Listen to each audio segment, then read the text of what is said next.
2단계 11호 조선 최고의 과학자 장영실. 외톨이 문기. 내일은 문기네 학교 2학년 어린이들이 덕수궁에 소풍을 가는 날입니다. 그런데 문기는 걱정이 되었습니다. 다른 친구들은 모두 단짝이 있어서 즐거운 시간을 보낼 수 있지만 문기는 외톨이였기 때문입니다. 문기는 학교에서도 집에서도 늘 외톨이였습니다. 문기는 시내가 내려다 보이는 언덕 위의 작은 집에 어머니와 단둘이 살고 있었습니다. 어머니가 퇴근하실 때까지 문기는 혼자서 곰돌이 인형과 이야기를 나누며 기다렸습니다. 곰돌이 인형은 문기가 5살 때 아버지가 크리스마스 선물로 주신 것입니다. 문기는 6살이 되었을 때 더 큰 곰인형을 산타 할아버지에게 선물로 받길 바라며 크리스마스를 기다렸습니다. 하지만 그해 크리스마스에는 아버지도 산타 할아버지도 오지 않았고 하얀 한방눈만 펑펑 내렸습니다. 문기도 펑펑 울었습니다. 그때부터 문기는 늘 곰돌이 인형을 데리고 다녔습니다. 학교에 갈 때도 잠을 잘 때도 항상 함께 있는 곰돌이 인형은 문기의 단짝이었습니다. 친구들은 다 큰 사내 아이가 인형을 가지고 다닌다고 놀려댔습니다. 아이들은 문기가 지나가면 우르르 몰려들어 까르르 웃어댔습니다. 와, 찔찔이 곰돌이다. 찔찔아 어디 가냐? 킬킬. 그래도 문기는 화를 내지 않았습니다. 문기에게는 곰돌이가 있었으니까요. 문기는 하느님께 매일 기도했습니다. 하느님, 곰돌이가 진짜 살아있는 친구가 되게 해주세요. 엄마 말씀도 잘 듣고 공부도 열심히 하는 착한 아이가 될게요. 문기는 곰돌이 인형을 품에 꼭 안고 잠이 들었습니다. 오늘은 소풍을 가는 날입니다. 문기는 곰돌이 인형을 안고 엄마한테 인사를 했습니다. 문기가 걸어가는 길 위에서 노란 은행잎이 반짝였습니다. 가을 하늘은 파랗고 고추 잠자리들도 바쁘게 소풍을 가고 있는 것 같았습니다. 덕수궁에는 관광을 온 외국인도 있었고 부모님과 나들이를 나온 꼬마들도 있었습니다. 그리고 문기네 2학년 10반 친구들도 가을 단풍처럼 예쁜 옷을 입고 모여 있었습니다. 여러분, 선생님이 보물 상자들을 덕수궁 안 여러 군데에 숨겨놓았어요. 그 상자 안에 숨겨진 수수께끼를 푸는 친구에게는 멋진 선물을 줄 거예요. 보물을 찾아서 덕수궁 정문 앞에 오후 3시까지 모이세요. 친구들과 즐거운 시간을 보내고 여러분 모두에게 행운이 있기를 바랍니다. 자, 모두 출발! 아이들은 환호성을 지르며 사방으로 흩어졌습니다. 문기는 어디로 가야 할지 몰랐어요. 문기야, 옛날 시계를 보러 가자. 그때 어디선가 문기를 다정하게 부르는 목소리가 들렸습니다. 문기는 뒤를 돌아보았어요. 둥글고 통통한 얼굴에 반짝이는 까만 눈을 가진 남자아이가 벙글거리며 서 있었습니다. 깜짝 놀란 문기는 하마터면 뒤로 자빠질 뻔했습니다. 어디선가 많이 본 듯한 아이였습니다. 문기야, 어서 가자. 넌 누구니? 문기는 떨리는 목소리로 수줍은 듯이 물어보았어요. 난 너의 단짝 친구 곰돌이야. 뭐라고? 네가 곰돌이라고? 어느새 문기의 품에 있던 곰돌이 인형은 사라지고 없었습니다.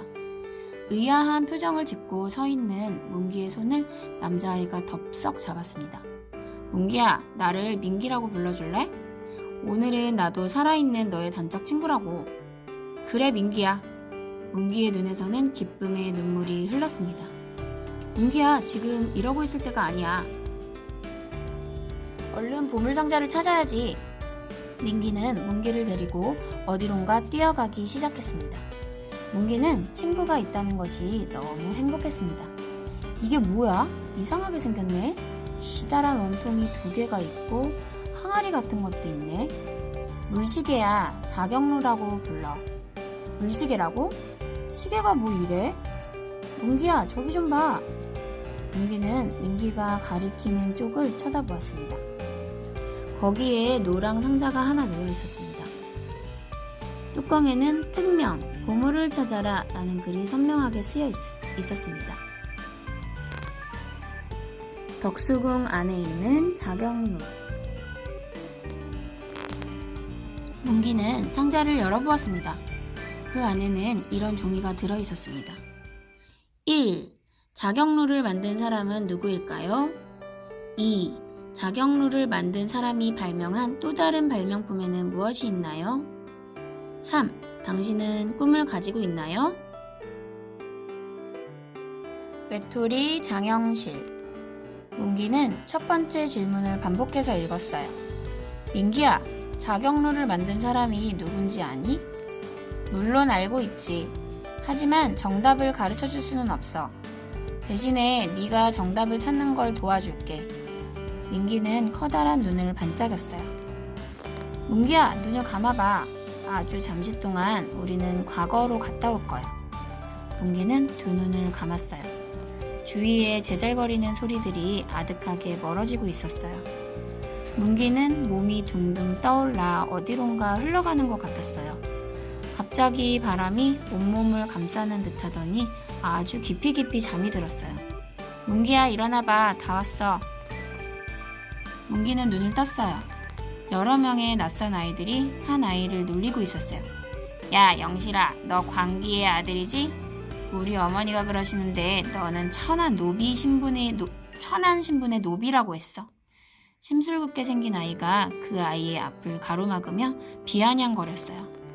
그러자 또 다른 아이가 울고 있는 아이의 옆구리를 쿡쿡 찌르며 놀렸어요. 아비도 모르는 우리 영실이 가엾어서 어쩌나? 쯧쯧 히히히. 옆에서 지켜보던 문기는 자신의 모습을 보는 것 같아 마음이 아팠어요. 문기는 용기를 내서 소리쳤어요. 너희들 왜 이 아이를 괴롭히니? 저리 가. 문기야, 저 아이들한테 너는 보이지 않아. 목소리도 들리지 않고.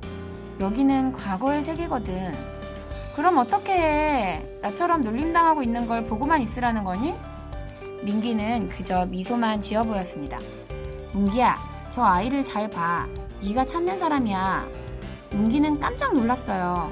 외톨이로 놀림을 당하는 저 아이가 나중에 훌륭한 과학자가 된다는 사실이 믿기지 않았어요. 문기야, 왜 영실이가 놀림을 당하는 외톨이가 된 것 같니? 장영실은 1390년경에 경상도 동래현에서 광기의 아들로 태어났습니다. 광기는 광가에 딸린 기생으로 신분이 매우 낮았습니다. 영실은 아버지가 누구인지 무엇을 하는 사람인지도 모르고 자랐습니다. 그래서 동네 아이들은 영실을 보기만 하면 놀려댔습니다. 영실은 울면서 어머니께 기생일을 그만두라고 간청도 해보았습니다. 더 이상 아이들이 놀리는 소리를 참을 수 없었기 때문입니다. 그러나 영실의 어머니는 관가의 메인 신분이기 때문에 기생일을 마음대로 그만둘 수 없었습니다. 어머니는 말없이 눈물을 흘리면서 영실을 안아주셨습니다. 어머니의 품은 따뜻했습니다. 영실은 어머니의 마음을 아프게 한 것을 후회했습니다. 어머니가 관가에 나가면 영실은 늘 외톨이처럼 혼자서 놀아야 했습니다. 영실은 혼자 놀 때마다 무엇이든 만들어 보곤 했습니다. 한 번은 썰매를 만들어 보았습니다. 영실은 썰매가 잘 나갈 수 있도록 나무 틀에다가 반질반질한 새 줄을 박아 보았어요. 또 나뭇가지를 자르고 그 한쪽에 못을 박아 썰매 꼬챙이를 만들었습니다. 영실은 자신이 만든 썰매를 메고 동구 밖 개울가로 갔습니다. 영실의 썰매는 아주 잘 나갔습니다. 동네 아이들은 그 썰매를 보고 모두 감탄했습니다. 이 밖에도 활이나 팽이, 연 등을 만들어 갖고 놀았는데 그 솜씨가 아주 뛰어났답니다. 관기란 무엇인가요? 장영실이 살던 조선시대에는 양반, 평민, 천민으로 신분이 나뉘어 있었습니다. 이러한 신분제도는 매우 엄격해서 천민에 속하는 노비들은 양반들처럼 공부도 할 수 없었고 벼슬도 할 수 없었어요. 또한 부모님의 신분을 자식이 물려받아 부모님이 노비면 그 자식도 노비가 되었답니다. 관기란 궁중이나 관청에 속해 있던 노비로 노래와 춤을 추던 귀생을 말합니다. 장영실의 어머니는 관기였습니다. 따라서 장영실도 어머니의 신분에 따라 노비가 되었답니다. 하늘은 스스로 돕는 자를 돕는다. 영실은 궁금한 게 참 많은 소년이었습니다. 하늘에 떠있는 별의 위치가 왜 바뀌는지 궁금했습니다. 또한 달이 쟁반같이 둥근 보름달이 되었다가 왜 반달이 되는지도 알고 싶었습니다. 그러나 아무도 설명을 해주지 못했습니다. 결국 영실은 혼자서 많은 생각을 했고 자신의 손재주를 이용해서 여러 가지 기구들을 만들어 보기도 했습니다. 영실은 아무리 자신의 재주가 뛰어나다고 해도 자신은 벼슬을 할 수 없는 노비 신분이라는 것을 잘 알고 있었습니다. 동네 어른들도 영실의 손재주를 보고 안타까워했습니다. 영실은 10살이 되자 동래현의 관가에 노비로 들어가게 되었습니다. 관기의 자식은 10살이 되면 부모 곁을 떠나 관가에 들어가 일을 해야 하기 때문입니다. 영실은 잔심부름을 하거나 부서진 농기구를 도맡아 고치는 등의 일을 하며 지냈습니다. 어머니가 보고 싶어서 가끔 눈물을 흘리기도 했지만 참고 열심히 일해서 나중에 꼭 어머니를 찾아뵙겠다고 굳게 다짐을 했습니다. 영실은 어른들이 시키는 일을 성실히 할 뿐 아니라 손재주가 뛰어나 관가의 어른들에게 인정을 받고 있었습니다. 영실은 일을 하면서도 어른들이 하는 일을 예사로 보아 넘기지 않고 유심히 살펴보았습니다. 그러면서 하늘의 별자리를 기록했고 해가 뜨고 지는 시각도 기록했습니다. 그 결과 계절별로 밤낮의 길이가 어떻게 달라지는지 알 수 있었습니다. 또한 달이 차고 기우는 모습을 관찰하여 농사 짓는 데 필요한 자료도 만들 수 있었습니다. 이렇게 남다른 영실에 대한 소문은 꼬리를 물고 금세 퍼져나갔습니다. 이제 동래현 안에서 영실을 모르는 사람은 아무도 없었습니다. 현감은 누가 시키거나 도와주지 않았는데도 스스로 그런 일을 해온 영실이 기특하기만 했습니다. 하루는 현감이 영실을 불렀습니다. 현감은 영실에게 하늘과 별을 연구하는 일에 대해 물었습니다. 영실은 현감이 앞이라 떨렸습니다. 하지만 자신이 하는 일이 백성들에게 도움이 된다는 확신을 가지고 자신 있게 대답했습니다. 현감은 백성들의 농사와 생활에 도움이 되는 연구를 해온 영실이 자랑스럽기만 했습니다. 그래서 영실이 연구에 몰두할 수 있도록 많은 도움을 주었습니다. 영실이 노비 생활을 한 지도 몇 년이 지났습니다. 이제 영실은 관가에서 없어서는 안 될 중요한 인물이 되었습니다. 어느 해 여름 동래현 지방에 심한 가뭄이 들었습니다. 백성들은 비가 내리지 않아 걱정이 이만저만이 아니었습니다. 애를 태우던 현감은 영실에게 어찌해야 할지 물었습니다. 가뭄을 해결할 좋은 방법이 없겠느냐? 영실은 며칠 밤을 지새우면서 동래현을 돌아다니다가 드디어 가뭄을 해결할 방법을 찾았습니다. 마을에서 조금 떨어져 있는 강에서 물을 끌어들이는 방법입니다. 현감은 처음에는 그 방법이 미심쩍었지만 영실의 자세한 설명을 듣고는 영실의 말대로 하기로 했습니다. 영실은 사람들을 모아 물길을 만들었습니다. 마침내 강물은 동래현의 마른 들판과 논에 흘러들어와 곡식을 살려냈습니다. 현감은 너무나 기뻐서 영실을 힘껏 안아주었습니다.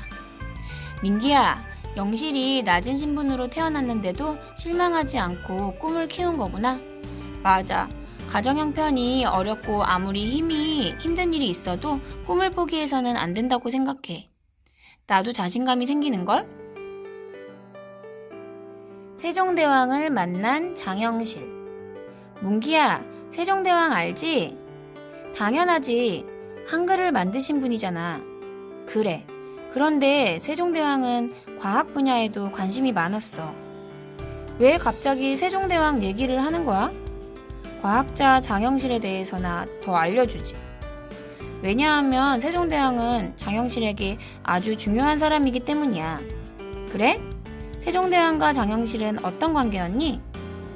장영실이 관가에 있을 무렵 세종대왕은 과학기술을 발전시키기 위해 힘을 쏟고 있었습니다. 세종대왕은 우선 과학기술에 뛰어난 인재들을 뽑았습니다.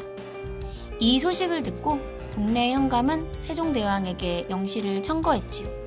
그리하여 영실은 한양으로 올라가게 되었답니다. 세종대왕은 영실의 뛰어난 재능을 한눈에 알아보았습니다. 세종대왕은 영실을 중국에 보내 중국의 과학기술을 공부하도록 했습니다. 영실은 꿈만 같았습니다. 영실은 자신을 믿고 인정해준 세종대왕의 뜻에 보답하기로 굳게 다짐했습니다. 영실은 중국의 앞선 과학기술을 열심히 배우고 익혔습니다. 또한 새로운 과학기구들도 꼼꼼히 살폈습니다. 중국에서 돌아온 영실은 밤낮으로 연구에 몰두한 결과 이듬해에 우리나라 최초의 물시계인 자경루를 만들었습니다. 한편 세종대왕은 천문과 기상 관측의 중요성을 깨닫고는 서운관을 확대, 강화시키고 간이대를 설치했습니다. 그리고 영실을 그곳으로 보내 연구에 몰두하도록 했습니다. 그럼 수수께끼 1번의 정답이 누군지 알겠지? 정답은 바로 과학자 장영실이지. 딩동댕, 정답입니다. 세종대왕이 장영실에게 많은 은혜를 베푸셨구나. 그래, 신분이 낮았던 장영실에게 꿈을 펼칠 수 있도록 용기와 힘을 주신 분이야. 문기는 학교에 있는 세종대왕 동상을 떠올려 보았어요. 세종대왕은 장영실의 단짝 친구 같은 소중한 사람이었구나.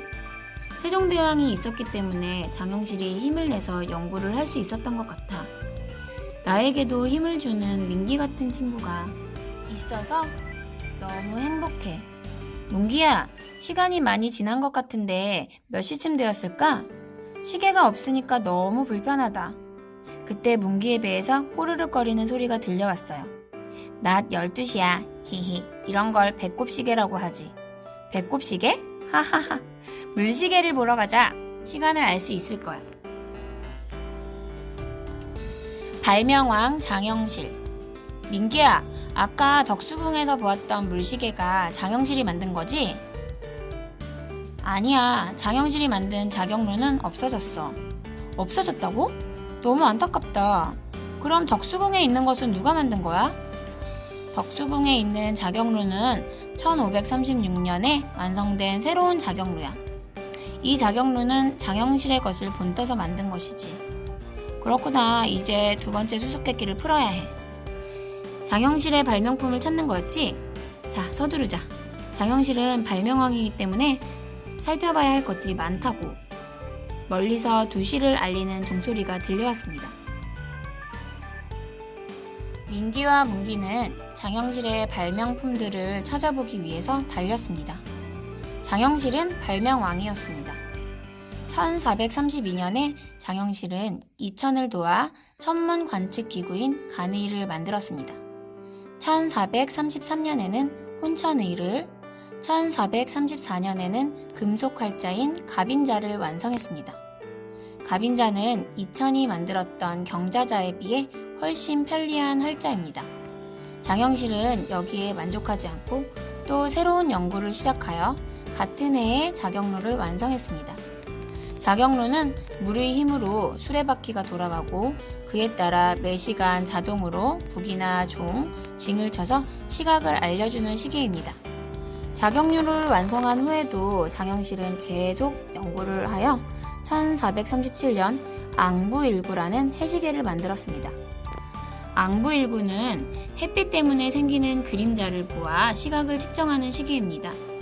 그런데 자경루와 앙부일구는 사람들이 지금의 손목시계처럼 손목에 차고 다닐 수 없는 것이었습니다. 그래서 장영실은 휴대용 해시계인 현주일구, 천평일구와 정남일구를 만들게 됩니다. 또한 계절의 변화와 1년의 길이를 재는 규표를 만들었습니다. 그뿐 아니라 1438년에는 자경루와 혼천의를 한데 합친 새로운 물시계 옥루도 완성했습니다. 1441년 봄, 세종대왕은 장영실에게 강우량을 재는 기구를 만들라는 명령을 했습니다. 장영실은 빗물을 일정한 그릇에 받아서 그 깊이를 재면 강우량을 알 수 있을 것으로 생각하고 원통형 그릇을 철로 만들었습니다. 이것이 바로 세계 최초로 발명한 츠구기입니다. 또한 장영실은 츠구기에 괜 빗물의 깊이를 재는 자로 수표를 생각해냈습니다. 수표는 나무 기둥에 눈금을 새기고 그것을 돌기둥 사이에 끼워 묶은 것입니다. 빗물이 얼마만큼 괴었는지 수표의 눈금을 읽어 비가 너무 많이 와 위험하다고 판단되면 강변의 사람들을 대피시켰습니다. 또 강물의 양을 조절하기 위해 수문을 열고 닫을 때도 수표의 눈금을 읽어 그것을 기준으로 삼았습니다. 수표는 농사를 짓는 데 많은 도움을 주었습니다. 나무 기둥으로 만든 수표는 쉽게 부서졌기 때문에 나중에 돌기둥으로 바꾸었습니다. 허헉, 민기야, 쉬었다 가자. 벌써 2시 30분이야. 3시까지 2007년 서울의 덕수궁으로 돌아가야 한다고. 보물상자를 찾고 수수께끼를 푸는 사람한테 선생님께서 멋진 선물을 주신다고 했잖아. 나는 장영실이 이렇게 많은 발명품을 만들어냈는지 몰랐어. 정말 대단한 발명왕인걸? 그래, 장영실은 발명만을 생각했던 과학자로서 많은 사람들의 생활에 도움이 되는 것들을 수없이 발명했지. 하지만 발명 때문에 장영실이 벌을 받게 되는 사건이 발생했어. 벌을 받았다고? 왜? 장영실의 발명품에는 어떤 것들이 있나요? 장영실은 뛰어난 재능과 끈질긴 노력으로 수없이 많은 발명품을 만들어냈습니다. 그 중에서도 물시계 자경루와 치구기의 발명은 세계에서도 으뜸가는 가장 큰 업적이라 할 수 있습니다. 그 외에도 장영실이 만들어낸 발명품에는 앙부일구, 간의, 규표, 혼천의, 수표, 치구기, 일성정시의 현주일구, 정남일구, 갑인자 등이 있습니다. 우연한 가마 사고. 어느 날 장영실은 세종대왕의 가마를 만들라는 분부를 받았습니다. 장영실은 온 정성을 다해 새로운 가마를 만들어 바쳤습니다. 세종대왕이 새 가마를 타고 행차하는데 갑자기 불어오는 세찬 바람 때문에 가마꾼들이 중심을 잃고 넘어졌습니다. 그 바람에 우지직 가마가 부서지면서 세종대왕이 땅바닥으로 떨어졌습니다. 아이쿠! 뜻하지 않은 사고가 일어난 것입니다. 이 사건으로 장영실에게는 곤장 100대의 벌을 받아야 한다는 판결이 내려졌습니다. 세종대왕은 그 소식을 듣고 장영실의 벌을 가벼이 해주라고 하였습니다. 결국 장영실은 곤장 80대를 맞고 감옥에 갇혔다가 멀리 쫓겨났다고 합니다. 그 뒤로 장영실에 관한 기록이 없어서 그가 언제 어떻게 죽었는지 알 수가 없습니다. 장영실이 남긴 수많은 발명품과 그 이름만이 우리나라 과학의 역사에서 찬란히 빛날 뿐입니다. 아, 그랬구나. 문기야, 너는 꿈이 있니? 꿈? 왜 갑자기 물어보니? 마지막 수수께끼를 잊었어? 아, 맞다. 내 꿈은 과학자야. 과학자? 무엇을 발명할 건데? 이따 서울에 가서 말해줄게. 문기는 방긋 웃었습니다. 민기도 따라 웃었습니다. 민기는 문기에게 아까처럼 눈을 감으라고 했습니다. 문기는 몸이 둥둥 떠오르는 것을 느꼈습니다. 점점 아이들의 제잘거리는 소리가 가깝게 들려오기 시작했어요. 야, 찔찔이, 곰돌이, 넌 아직도 인형을 들고 다니냐? 심술꾸러기 희태의 목소리에 깜짝 놀라 문기는 눈을 떴습니다. 아침에 소풍을 왔던 덕수궁입니다. 어느새 2학년 10반 아이들은 모두 덕수궁 정문 앞에 모여 있었습니다. 민기는 어디에 갔는지 보이지 않고 문기의 품에서 까만 눈을 반짝이는 곰돌이 인형만이 살며시 문기에게 윙크를 합니다. 문기는 미소를 지었습니다. 담임 선생님이 보물상자를 찾은 문기를 앞으로 나오라고 했습니다. 문기, 네가 보물상자를 찾았구나. 참 잘했어요. 심술꾸러기 희태는 문기가 셈이 나서 참을 수가 없었습니다. 상자를 찾았어도 수수께끼는 못 풀었을 거예요. 아이들은 일제히 문기를 쳐다보았습니다. 문기야, 수수께끼는 풀었니? 선생님께서 다정하게 물어보셨습니다. 네, 문기는 자랑스럽게 큰 소리로 대답했습니다. 자경루는 누가 만들었지요? 과학자 장영실입니다. 그럼 장영실이 만든 발명품에는 무엇이 있나요? 문기는 두 번째 질문에 대해서도 척척 대답을 잘 했습니다. 문기야, 네 꿈은 뭐니? 선생님이 마지막 질문을 던지자 아이들은 외톨이 주제에 무슨 꿈이 있겠어? 하면서 웅성거리기 시작했습니다. 과학자가 되는 게 꿈이에요. 아이들은 눈을 동그랗게 뜨고 문기를 쳐다보았습니다. 그때 희태가 쏘아붙이듯이 물었어요. 네가 과학자가 된다고? 뭘 발명할 건데? 나는 외톨이 아이들에게 친구를 만들어줄 거야. 친구를 만들어준다고? 로봇 친구 말이니? 글쎄, 로봇 친구도 좋지만 진짜 친구? 어떻게? 서로의 마음을 이해할 수 있게 해주는 따스한 심장 장치를 달 거야. 아이들은 갑자기 조용해졌습니다. 문기는 잘할 수 있을 거예요. 틀림없이 문기는 따스한 마음을 가진 과학자가 될 것으로 믿어요. 문기가 만든 발명품은 세상 사람들에게 따스한 마음을 전해주는 좋은 친구가 될 것 같아요. 말씀을 마친 선생님께서 문기의 귀에 대고 이렇게 속삭였어요. 문기야, 헝겊조각에 지나지 않는 곰돌이 인형을 멋진 진짜 친구로 만들었잖아. 너는 꼭 꿈을 이룰 거야. 문기의 눈에서는 눈물이 흘렀습니다. 선생님이 오늘 문기에게 줄 선물은 바로 이거예요. 선생님은 반짝이는 초록 나무 모양의 브로치를 문기의 가슴에 달아주면서 이렇게 말씀하셨어요. 오늘부터 문기는 2학년 10반에서 가장 멋진 꿈을 찾은 꿈나무예요. 모두 박수로 축하해주세요. 아이들은 박수를 치며 문기에게 다가왔어요. 문기야, 너를 괴롭혀서 미안해. 희태가 수줍게 사과했어요. 문기는 희태의 손을 잡고 말했어요. 나랑 친구할래? 그럼 당연하지. 문기는 곰돌이 인형에게 아무도 모르게 고맙다고 인사했어요. 곰돌이 인형도 눈을 반짝였어요. 문기는 가슴에 달린 초록나무를 바라보며 훌륭한 과학자가 되길 꿈꿔봅니다. 장영실.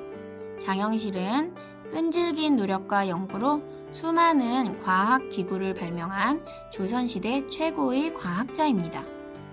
뛰어난 과학적 재능을 세종대왕에게 인정받아 평생을 과학기구를 만드는 데 바쳤고 세계 최초로 치구기를 발명한 것을 비롯하여 우리나라의 과학기술 발전에 크게 기여했습니다. 발명품으로는 자경루, 혼천의, 앙부일구, 치구기 등이 있습니다. 2단계 친구들, 조선 최고의 과학자 장영실 이야기 재미있게 읽었나요? 장영실은 노비라는 신분의 한계를 뛰어넘어 조선 최고의 과학자가 되었어요. 우리가 어떤 일을 할 때 가장 큰 걸림돌은 할 수 없을 거라는 마음이에요. 여러분은 이루고 싶은 꿈이 있나요? 그렇다면 신분의 한계를 뛰어넘은 장영실처럼 어떤 어려움이 있더라도 포기하지 말고 노력하는 어린이가 되도록 하세요.